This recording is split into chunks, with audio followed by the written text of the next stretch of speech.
جزاک الله.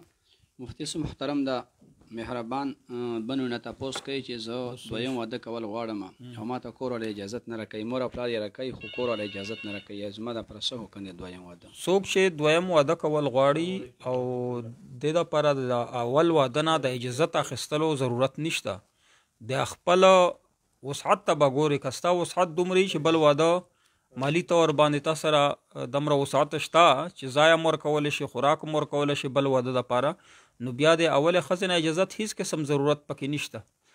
که اوله ښځه ته له اجازت درکړي او مالي وسعت ترې نه وي یا د جسماني طور باندې کمزورې، نو تا دپاره خو دویم واده کولو جایز نه دي.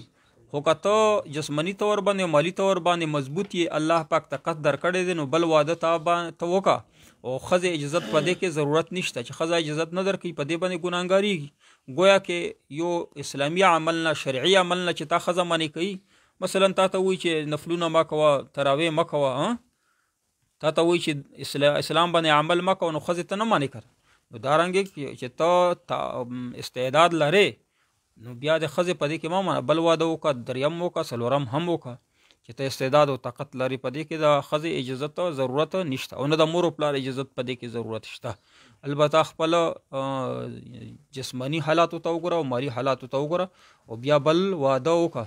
بل واده زنانه وله پکار دي چې د بل واده نه د سړی نه منې کوي، گویا کې د اسلام نه یې منې کوي، شریعت نه یې منې کوي. الله پاک قرآن کې فرمایي چې ما طاب لکم من النساء مثنى وثلاث ورباع، چې څوک صاحب استعداد دي هغه دپاره خو الله فرمایي چې دوې درې درې څلور ښځې د ټولو ښځو ته د نکاح موقع میسرې شي.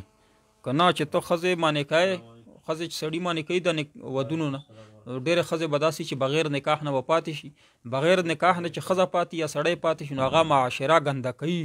نو دا متعدي مرضونه دي، دې نه متعدي مرضونه